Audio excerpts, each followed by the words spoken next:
कहीं वो लोग नहीं रहेंगे। यहाँ एनडीए की सरकार बने। 24 में हमारे नीतीश कुमार कहीं नहीं रहेंगे।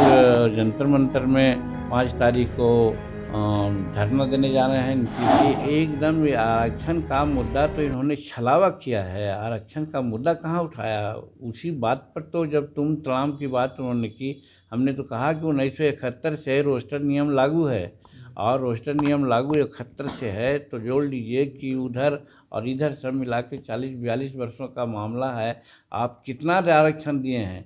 अगर आपको नहीं मालूम है तो हमने उनको डाटा बताया कि 3.7% रिजर्वेशन है, कोटा है, तो आखिर 100 ईयर्स लगेगा पूरा होने में। इसी पर तो बहुत सारी बातें बोल दी।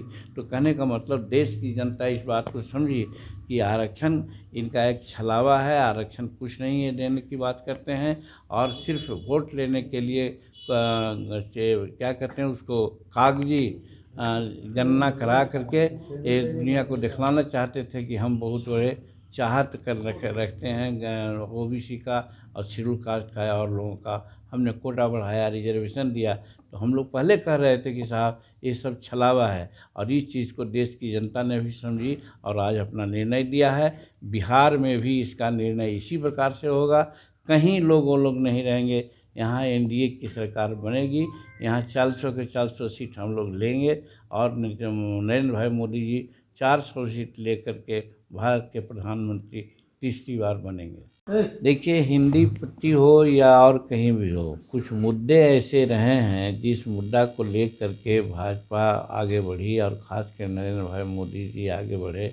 वो है विकास का, वो है विदेशी नीति का, वो है वैज्ञानिक चमत्कार का और दलितों और महिलाओं के अपमान का। तो दलितों और महिलाओं का अपमान जो बिहार के घमंडिया गठबंधन के नमूना माने जाते थे, वो देश के नेतृत्व करने के लिए चाहत रखते थे, उन्हीं के मुखारबिन से जब ये बात हो रही थी तो प्रधानमंत्री ने समाज के सामने परोसने का काम किया कि घमंडिया गठबंधन के लोग जब इस तरह से हैं तो आगे क्या होगा। तो मैं समझता हूँ कि चाहे महिला हो, चाहे अति पिछड़ा हो, शेड्यूल कास्ट, शेड्यूल ट्राइब हो, सब लोगों ने टर्न ले लिया।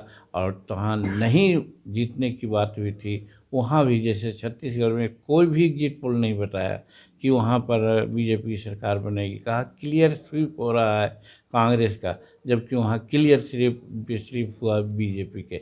तो ये सारे मुद्दे ऐसे हैं जो वहाँ काम कर गए और चमत्कारिक नेतृत्व जो नरेंद्र भाई मोदी जी का है, वैसा नेतृत्व किसी का नहीं है, चाहे राहुल जी हों, चाहे कोई भी हो।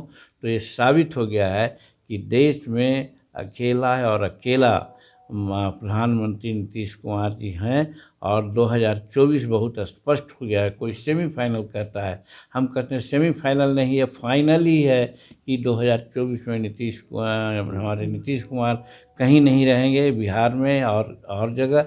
और नरेंद्र भाई मोदी जी भारत के प्रधानमंत्री पुनः होंगे। 400 सीट बिहार में भाजपा को आएगी, एनडीए को आएगी, और बिहार में 40 के 400 सीट हम एनडीए के लोग की झोला में डालेंगे।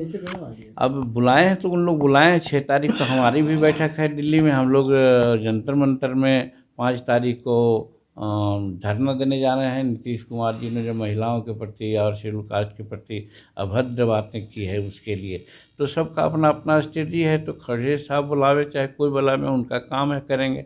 हम लोग भी उनके जो मूर्धन्य नेता हैं जो कहते हैं तथाकथित रूप में कि प्रधानमंत्री के उम्मीदवार हैं, वो जब गलत सलत बात बोलते हैं तो घमंडिया गठबंधन के अन्य नेताओं की बात क्या कहिएगा। लेकिन 2024 का रणनीति बनाएंगे इंडिया अलायंस वाले, बोल रहे हैं कि ये तो विधानसभा का चुनाव है, 2024 में उखाड़ फेंकेंगे एनडीए को। वो हर पहलवान जो लड़ता है तो पुनः यही कहता है कि अवर हो गया, फिर अवर में हम सब पटक देंगे। हमसे जुड़े रहने के लिए हमारे YouTube चैनल को सब्सक्राइब करें और नई वीडियो की नोटिफिकेशन के लिए बेल आइकॉन को दबाएं।